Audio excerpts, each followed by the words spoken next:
Hi friends, हम कल पढ़े हुए थे इसके पहले वाले वीडियो में कि भौतिक राशियां क्या है। भौतिक राशियों के प्रकार में हमने पढ़ लिया था सदिश और अदिश। ठीक है, हम लोगों को इस वीडियो में पढ़ना है उसके आगे दिष्ट रेखाखंड, डायरेक्टेड लाइन सेगमेंट। ठीक है, तो फ्रेंड्स यहाँ से हम लोग पढ़ते हैं कि दिष्ट रेखाखंड क्या है।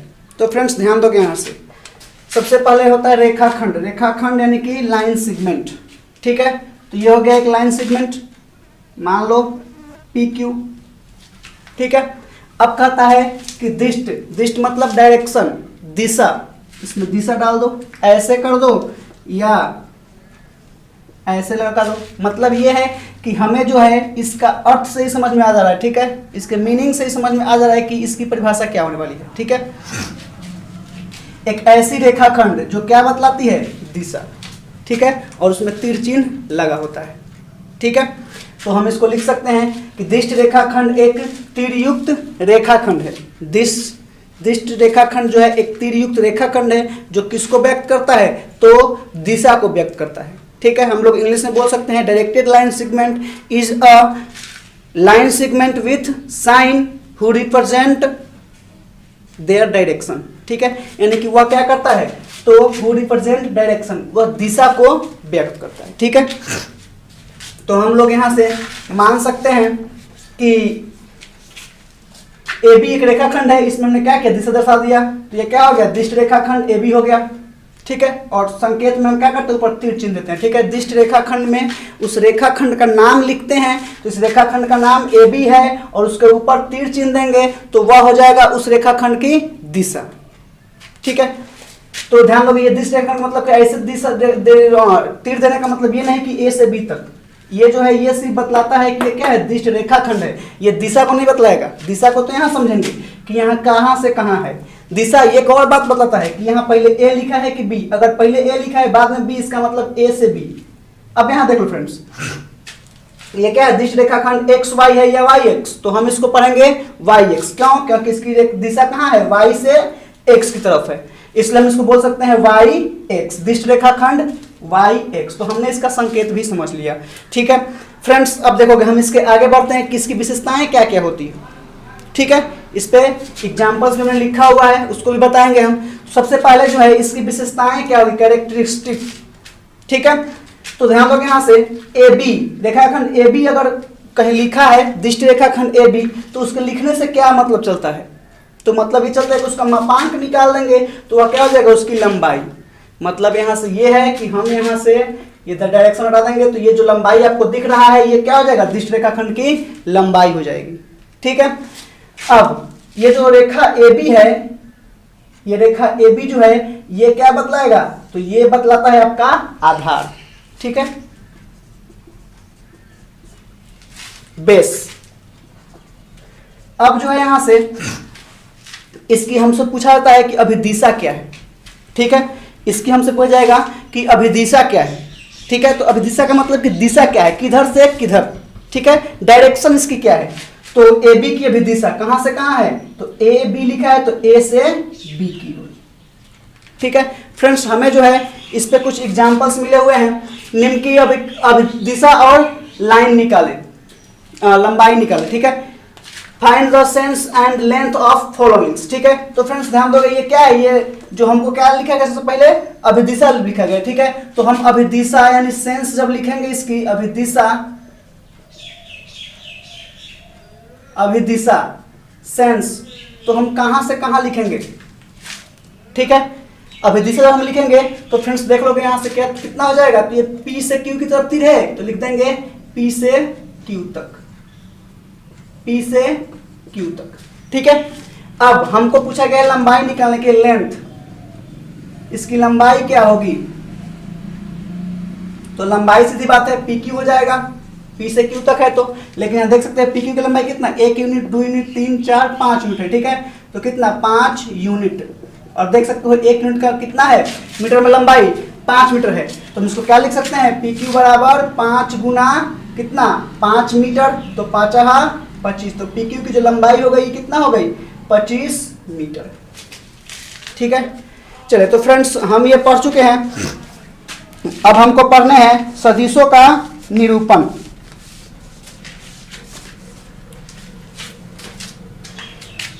सदिशों का निरूपण।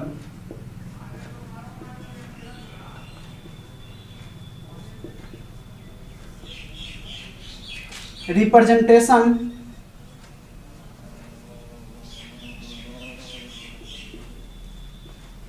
Of vectors. ठीक है,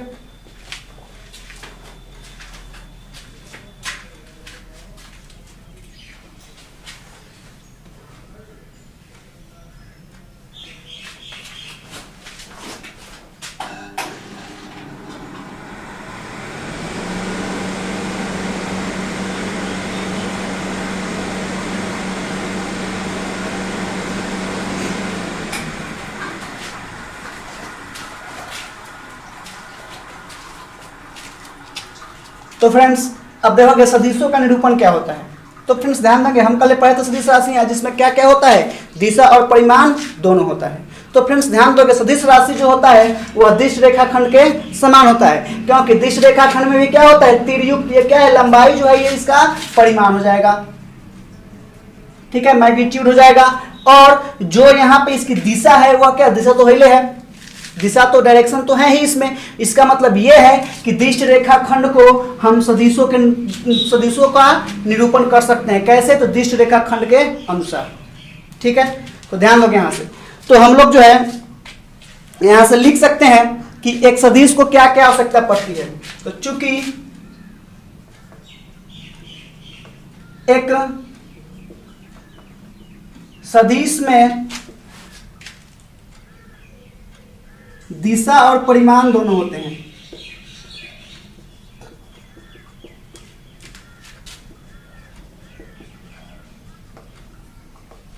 ठीक है, इसलिए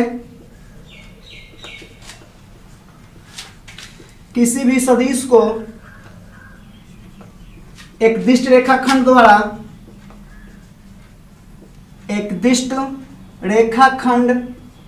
द्वारा व्यक्त कर सकते हैं।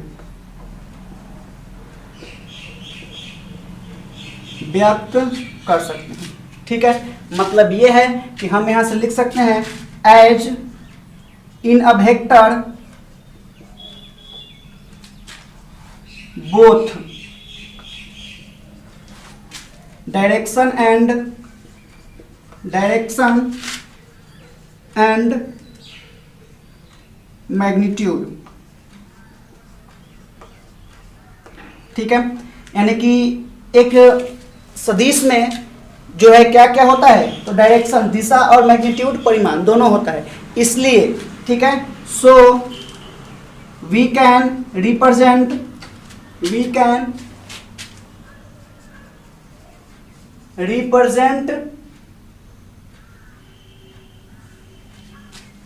विथ किसके समान हम दिखा सकते हैं, तो दिष्ट रेखाखंड के। ठीक है, तो डायरेक्टेड लाइन सिगमेंट। ठीक है, तो हम जो है किसी भी सदिश को एक दिष्ट रेखाखंड के तरह दिखा सकते हैं। ठीक है, अब फ्रेंड्स ध्यान दोगे यहां से हमें जो है इसको अब देख लेने हैं कि पढ़ने के तरीके क्या क्या होंगे। ठीक है, थोड़ा सा एग्जाम्पल हम देख लेते हैं। अगर कहीं लिखा हुआ है ऐसे, ठीक है, ए बी, तो हम इसको क्या पढ़ेंगे, तो सदिश ए बी। ठीक है, और फ्रेंड्स ध्यान देंगे यहां से ये जो है आपका तीर चिन्ह क्या बतलाता है, तो ये तीर चिन्ह जो है सिर्फ ये बतलाता है कि ये जो है ए बी सदिश राशि है, सदिश है। ठीक है, यानी कि ए बी इज वेक्टर।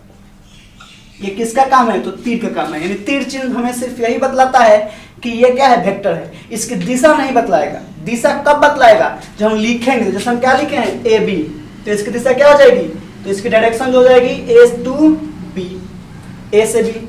ठीक है, अगर हम कहीं लिख रहे हैं यहां से एस तीर, ठीक है। लेकिन फ्रेंड्स ध्यान दोगे यहाँ से ये क्या लिखा हुआ है, तो ये एस टी लिखा हुआ है, लेकिन इसकी दिशा कहाँ है, टी से एस है, इसलिए इसका रिप्रेजेंटेशन जो है हम लोग कर सकते हैं टी एस, यानी कि वेक्टर टी एस करके। इसको हम पढ़ेंगे क्या, तो सदिश टी एस, सदिश टी एस पढ़ेंगे इसको, ठीक है।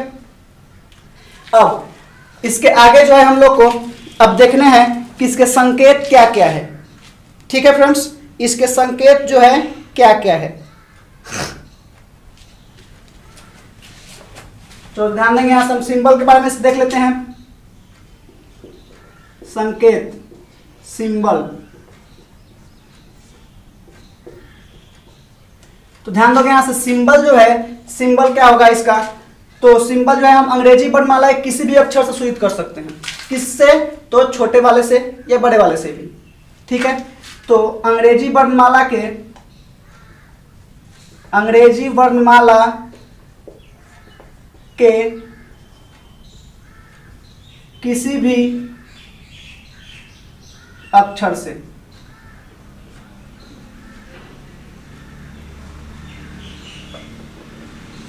प्रदर्शित कर सकते हैं या प्रदर्शित करते हैं। We represent a vector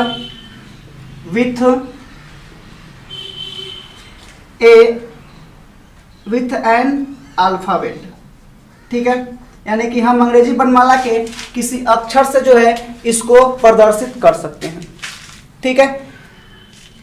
चलिए तो अब हम इसके बाद एक और पॉइंट है, इसी को जो है फ्रेंड्स हम लोग एक और तरीका से दिखा सकते हैं, ठीक है।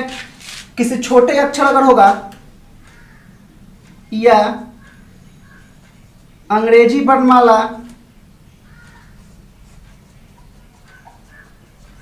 अंग्रेजी वर्णमाला के छोटे अक्षरों को, छोटे अक्षरों को बोल्ड करके, बोल्ड मतलब होता है फ्रेंड्स मोटा, ठीक है, मोटा करके, ठीक है, with Boulding alphabet, Boulding small alphabet, ठीक है, Boulding small alphabet,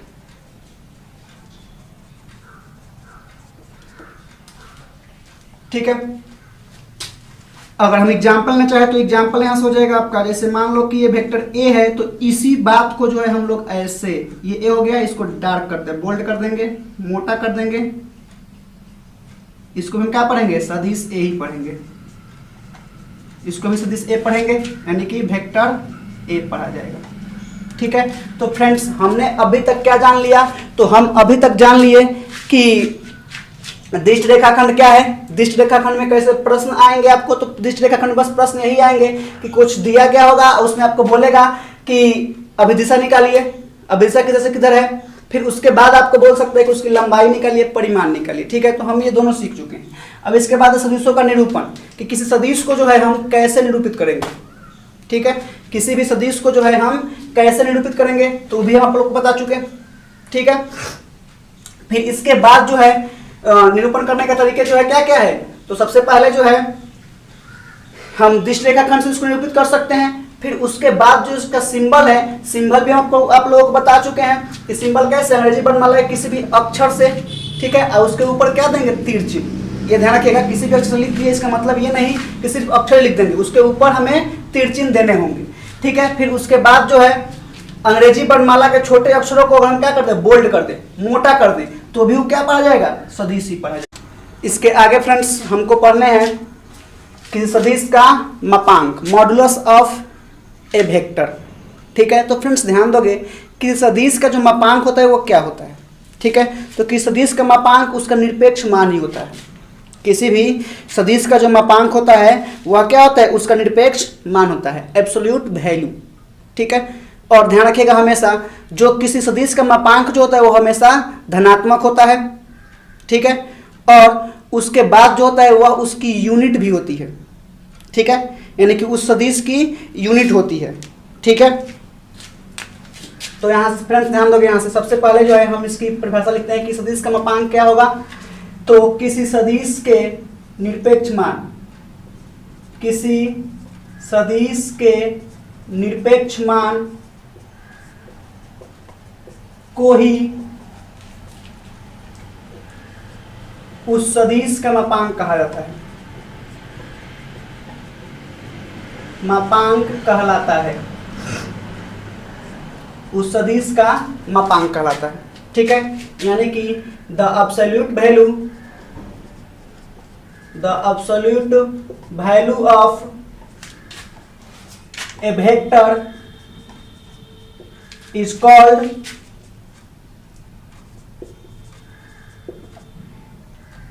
called their modulus. ठीक है, तो किसी भी सदिश के निरपेक्ष मान को हम उस लोग बोलते हैं कि वो क्या है, उसका मापांक है। ठीक है, सेकेंड पॉइंट, कि सदिश के मापांक, किसी सदिश का मापांक हमेशा धनात्मक होता है, धनात्मक होता है। ठीक है, मतलब ये है कि modulus of a vector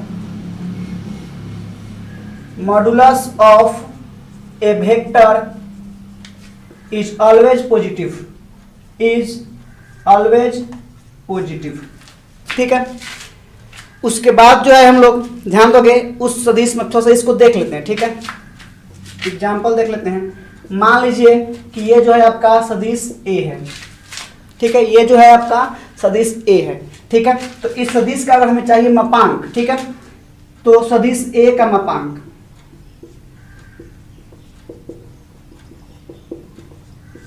modulus of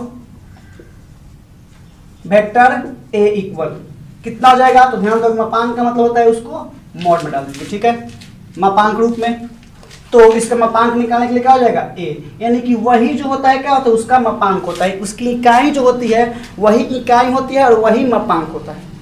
ठीक है, अगर मान लो कि इसके बाद जो है एक ऐसा है, ठीक है, एक ये सदिश है जो क्या है, ये ए का दुगना है। ठीक है, 2 वेक्टर ए है। ठीक है, तो 2 वेक्टर ए का मापांक,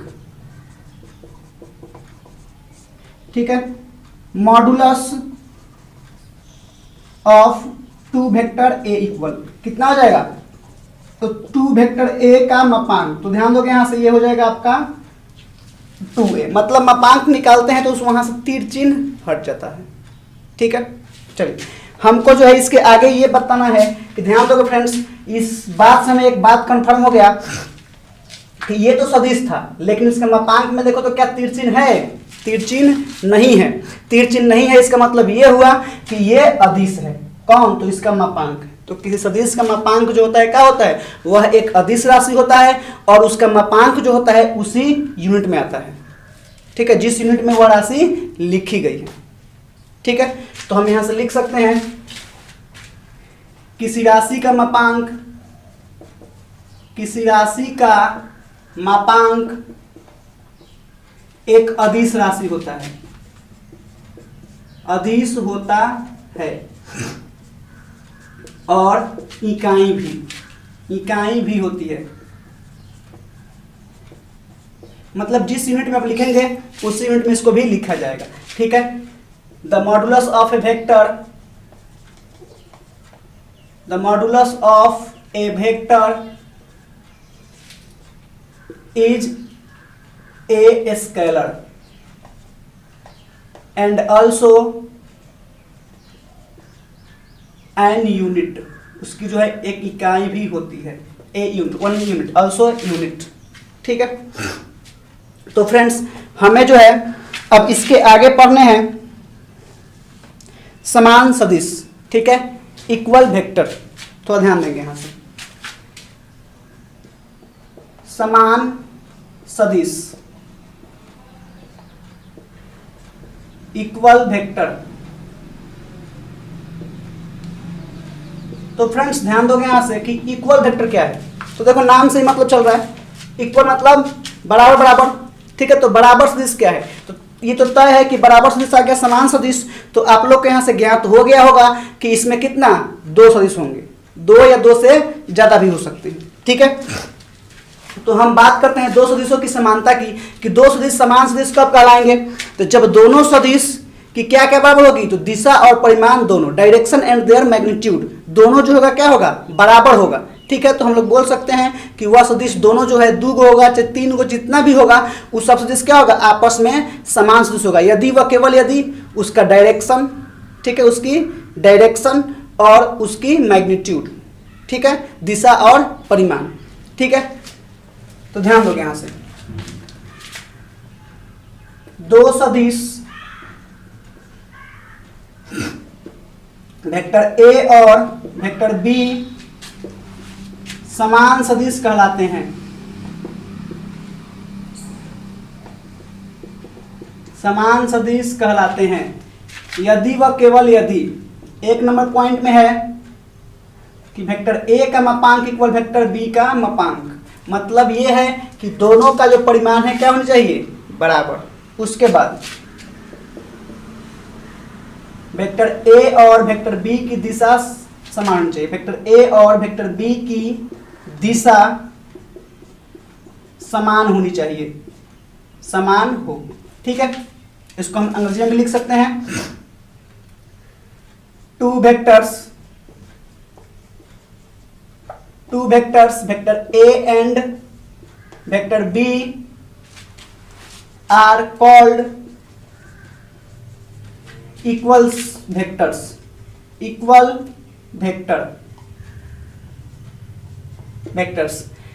इफ और ओनली इफ, ठीक है, यदि वह केवल यदि। एक नंबर पॉइंट है कि वेक्टर ए का मापांक जो होगा वो क्या होगा, वेक्टर बी के मापांक के बराबर, मतलब यह हुआ कि ए बराबर बी, ठीक है, A equal B. Second point जो है हमारा वह जो हो जाएगा यहां से, the direction of vector A and vector B is equal, यहां से लिखते आर इक्वल, ठीक है। दोनों की जो है अभी दिशा जो होनी चाहिए वो क्या होनी चाहिए, बराबर होनी चाहिए, ठीक है। चलिए एग्जांपल समझ लेते हैं। से मान लो कि ये वेक्टर ए है, इतना ही बड़ा मान लो वेक्टर बी है, ठीक है। यहां से अगर वेक्टर ए का मापांक 5 है और वेक्टर बी का मापांक भी कितना 5 ही है, और दिशा तो आप लोग देख ही रहे हैं क्या है, समान है। एक बात ध्यान रखिएगा, यहाँ पे इस स्थिति में क्या होता है, थीटा का मान जो होगा आपका 0 होगा, कब, जब उनकी दिशाएं बराबर होगी तो इनके बीच के जो कोण होंगे थीटा बराबर 0 डिग्री, ठीक है। इस बात को ध्यान रखिएगा, थीटा इक्वल 0 डिग्री, ठीक है। तो देख सकते हैं यहाँ से कितना है, दोनों समानांतर है एक दूसरे के, तो यहाँ पे थीटा का मान कितना है 0 डिग्री, इसलिए so vector A and vector B are equal set, ठीक है। अब कितने आदमी के दिमाग में चल रहा होगा कि सर यहाँ जो है क्या इसकी जो है स्टार्टिंग पॉइंट, ठीक है, इनिशियल पॉइंट जो है क्या एक ही जगह होनी चाहिए, तो ये जो है उपेक्षित नहीं है, इसकी जो है स्टार्टिंग पॉइंट यानी इनिशियल पॉइंट जो है हमें कहीं भी हो सकती है, ठीक है। सिर्फ होना ये है कि इसकी दिशा जो है सेम सेम होनी चाहिए, ठीक है, इसकी दिशा जो है सेम होनी चाहिए, और इनका दोनों का जो परिमाण है वो दोनों क्या होनी चाहिए, सेम होनी चाहिए, ठीक है। इसका एक और एग्जांपल हम लिख सकते हैं, जैसे अगर मान लो कि ये हो गया आपका वेक्टर P, ठीक है, और ये हो गया वेक्टर Q, ठीक है। ध्यान दोगे तथा एंड इसमें आपको दिया गया है कि वेक्टर P का जो मापांक है ये कितना है, मान लो 3 मीटर, ठीक है, और वेक्टर Q का जो मापांक है इसका मान लो 3 मीटर, और देख रहे हो लोग कि दोनों क्या है, एक दूसरे के समांतर है, यानी इनके बीच का कोण जो होगा कितना होगा 0 डिग्री होगा, थीटा इक्वल यहाँ पे कितना हो जा रहा है 0 डिग्री, ठीक है। इसका मतलब ये है कि दोनों की दिशाएं जो है समान है, ठीक है। जब दिशाएं समान होंगी तो यहाँ से क्या हो जाएगा, ये दोनों जो होगी दिशाएं समान और उसके बाद उसका परिमाण भी समान, तो हम बोल सकते हैं कि ये जो सदिश है क्या है, सेम सेम है, इक्वल है, इक्वल वेक्टर, ठीक है। इसलिए यानी कि so vector A and vector B are equal set, equal vector. ठीक है, चलिए इसके आगे जो है हम लोग देखते हैं।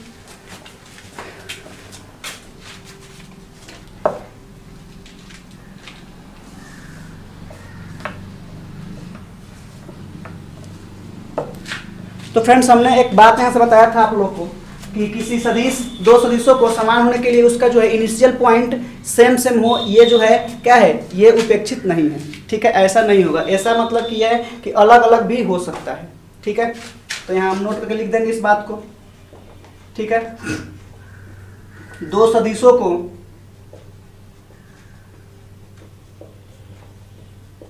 समान होने के लिए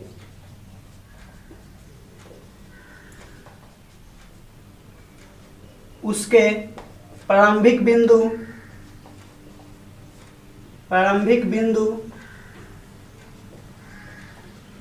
समान होना आवश्यक नहीं है। यानी कि उसकी जो है प्रारंभिक बिंदु समान हो या नहीं हो, सिर्फ उसका परिमाण और दिशा समान होनी चाहिए। ठीक है, इंग्लिश में लिख सकते हैं, there is no required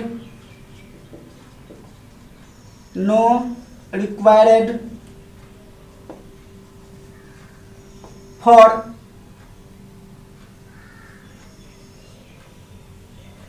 two equal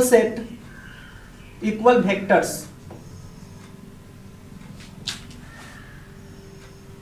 for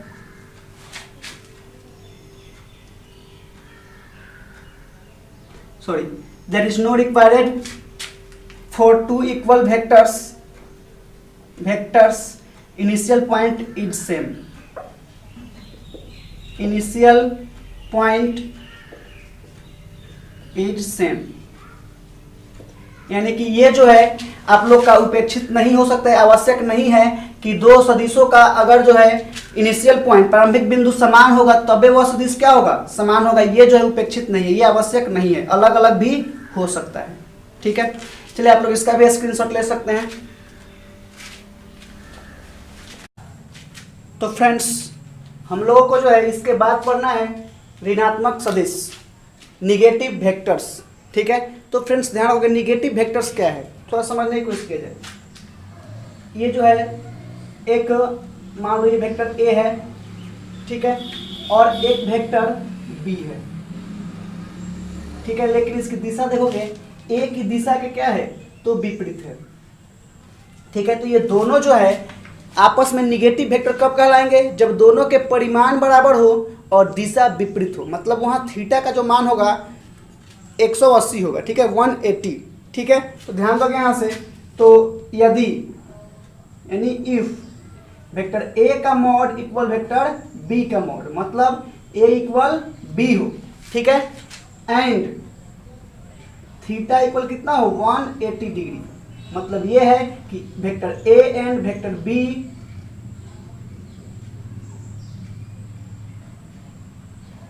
यहां से लिख सकते हैं the direction of vector A and vector B are opposite.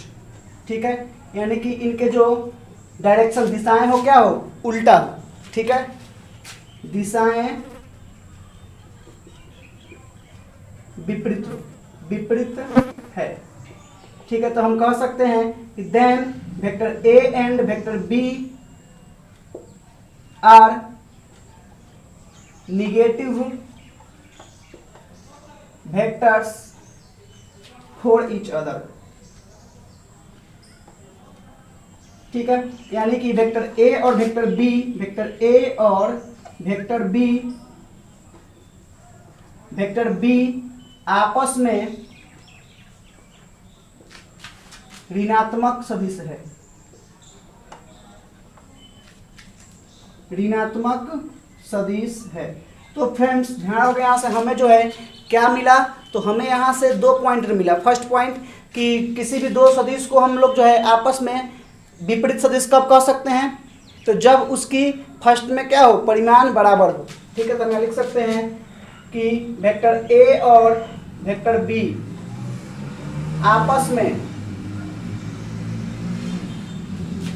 ऋणात्मक सदिश कहलाते हैं।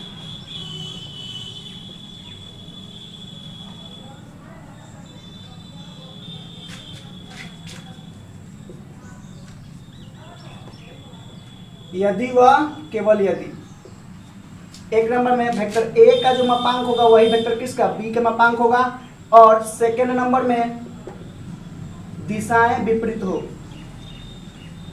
दिशाएं विपरीत हो, मतलब कि उनके बीच का कोण जो होगा 180 डिग्री होगा, ठीक है, 180 डिग्री। इसको हम लोग इंग्लिश में लिख सकते हैं the vectors vector A and vector B are called negative vectors यदि वह केवल यदि एक नंबर में वेक्टर ए का मापांक इक्वल वेक्टर बी का मापांक, और 2 नंबर पॉइंट में हमारा कितना था, दिशाएं क्या हो, विपरीत हो, ठीक है, direction is opposite, directions are opposite, ठीक है, यानी कि थीटा का मान जो होगा आपका 180 डिग्री होगा, ठीक है। तो आप लोग समझ गए होंगे यहाँ से कि ऋणात्मक सदिश क्या है, ठीक है। अब हमको जो है इसके आगे पढ़ने हैं, इसके आगे हम लोग को पढ़ने हैं स्थानीय सदिश, ठीक है। तो इसको भी हम देख लेते हैं स्थानीय सदिश।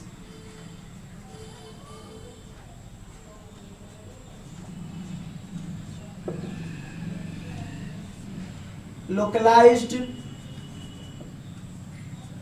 वेक्टर्स,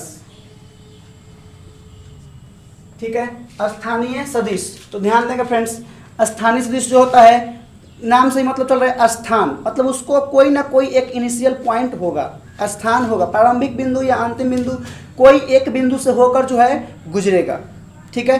तो ये जो है आकाशीय वेक्टर है, ठीक है, आकाश में यानी किसी एक बिंदु से अगर कोई वेक्टर गुजरता है, ठीक है, आकाश के किसी भी एक बिंदु से कोई वेक्टर गुजरता है तो उस वेक्टर को हम लोग बोल सकते हैं कि वो क्या है, स्थानीय सदिश है। और अगर यही फ्रेंड्स ध्यान रखिएगा, साथ में ही हम लोग समझ लेते हैं कि अगर किसी बिंदु से गुजरने की आवश्यकता नहीं हो, उसे कहीं भी ले सकते हैं, तो वह जो वेक्टर होगा वह आपका स्वतंत्र हो जाएगा, ठीक है, फ्री वेक्टर्स, ठीक है। तो स्थानीय सदिश और स्वतंत्र सदिश में दोनों समानता ये है कि अगर किसी बिंदु से होकर जाएगा, आकाश के किसी बिंदु से होकर गुजरेगा, ठीक है, तो वह वेक्टर कहलाएगा आपका स्थानीय सदिश, और उसके लिए गुजरने के लिए कोई बिंदु की आवश्यकता नहीं हो, ठीक है, कहीं भी लिया जा सकता है, उसको हम बोलेंगे फ्री सदिश, ठीक है, यानी कि फ्री वेक्टर्स, स्वतंत्र सदिश, ठीक है। तो हम लोग इसकी परिभाषा लिख लेते हैं, ठीक है। जब कोई सदिश आकाश के किसी बिंदु से होकर गुजरता है तो उसे स्थानीय सदिश कहा जाता है। स्थानीय सदिश कहते हैं, ठीक है फ्रेंड्स। तो इसको इंग्लिश में लिख सकते हैं, when A vector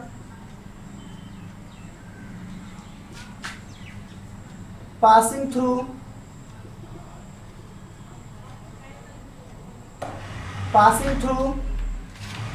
a fix point,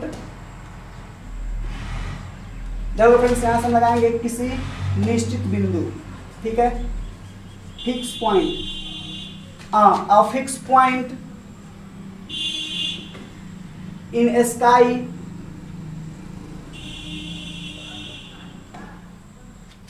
that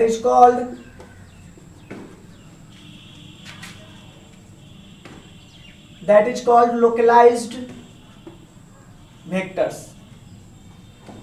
ठीक है। यानी कि जब कोई सदिश आकाश के किसी एक निश्चित बिंदु से गुजरता है, पास करता है, ठीक है, तो हम उसको बोल सकते हैं कि वो लोकलाइज्ड वेक्टर है, यानी कि स्थानीय सदिश है, ठीक है। इसके विपरीत होता है हमारा स्वतंत्र सदिश, ठीक है, फ्री वेक्टर। फ्री वेक्टर के लिए क्या होगा, यानी किसी भी बिंदु की आवश्यकता नहीं होगी, वो कहीं से भी गुजर सकता है, ठीक है, किसी निश्चित बिंदु की आवश्यकता नहीं होगी। तो इसके बाद हम लोग को पढ़ना है स्वतंत्र सदिश।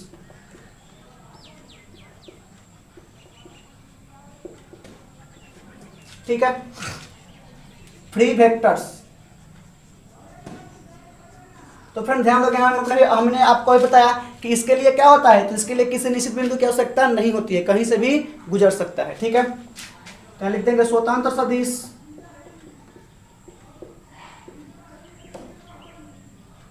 आकाश में कहीं से भी गुजर सकता है, कहीं से भी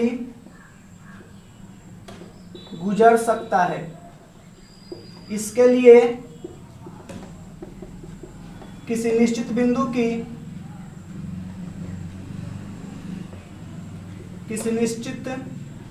की आवश्यकता नहीं होती है।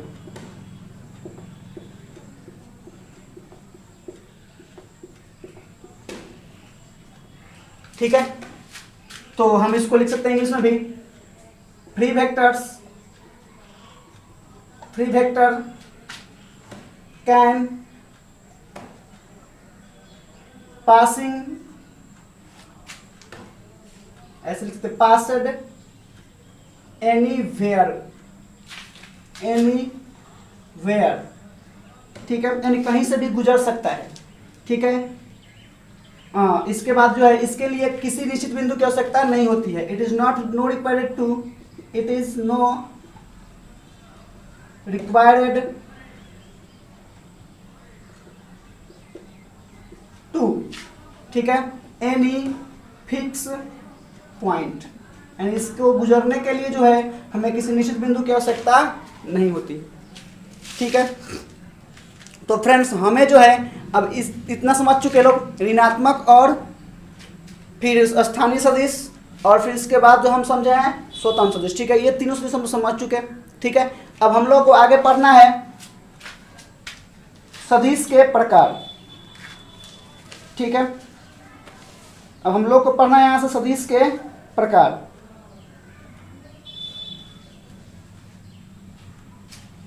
ठीक है। देखते हैं हम लोग अगला पॉइंट, सदिश के प्रकार। टाइप्स ऑफ वेक्टर, ठीक है। तो सदिश के प्रकार में हम लोग को सबसे पहले पढ़ना होगा शून्य सदिश,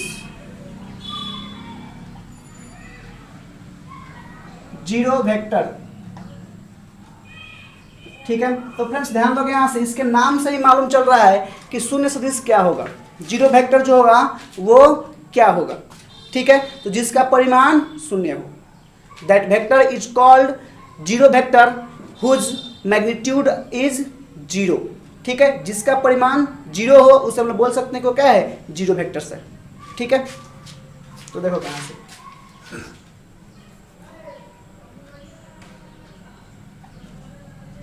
दैट वेक्टर इज कॉल्ड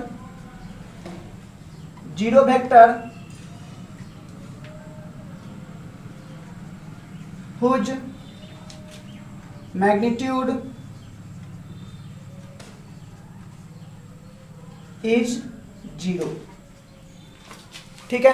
यानी कि जिसका जो है परिमाण हमारा शून्य होगा उससे हम लोग बोल सकते हैं कि वो क्या है, शून्य सदिश है, ठीक है। अब ध्यान दोगे यहां से फ्रेंड्स, हम इसके आगे देखते हैं, इसके गुण पढ़ लेते हैं थोड़ा सा, प्रॉपर्टी, शून्य सदिश के प्रॉपर्टी, ठीक है। तो ध्यान दोगे फ्रेंड्स, यहां से फर्स्ट प्रॉपर्टी है कि मापांक जो होता है इसका शून्य होता है, मापांक शून्य होता है, ठीक है। मॉडुलस इज जीरो, ठीक है। अब सेकेंड पॉइंट जो है, यह सिर्फ दिशा को इंगित करता है, सॉरी ये दिशा को इंगित नहीं करेगा क्योंकि इसका परिमाण कितना है, शून्य है, यानी कि ये सदिश सिर्फ महसूस किया सकता है, ठीक है। इसलिए जो है ये दिशा की, यानी कि ये दिशा का निर्धारण नहीं करेगा, ठीक है। यह दिशा को निरूपित नहीं करता है, दिशा को निरूपित नहीं करता है, ठीक है।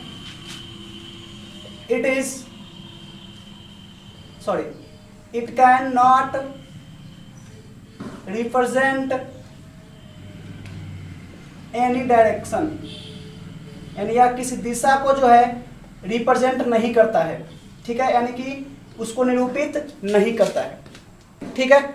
अब जो है मेनली हमारा आगे की जो बात है कि इसका जो है ये शून्य सदिश क्यों है, क्योंकि इसका जो प्रारंभिक बिंदु होता है इनिशियल पॉइंट और लास्ट पॉइंट जो होता है अंतिम बिंदु फाइनल पॉइंट, वह दोनों जो होता है क्या होता है, एक ही होता है, संपाती होता है, इनडिसिएंट, ठीक है।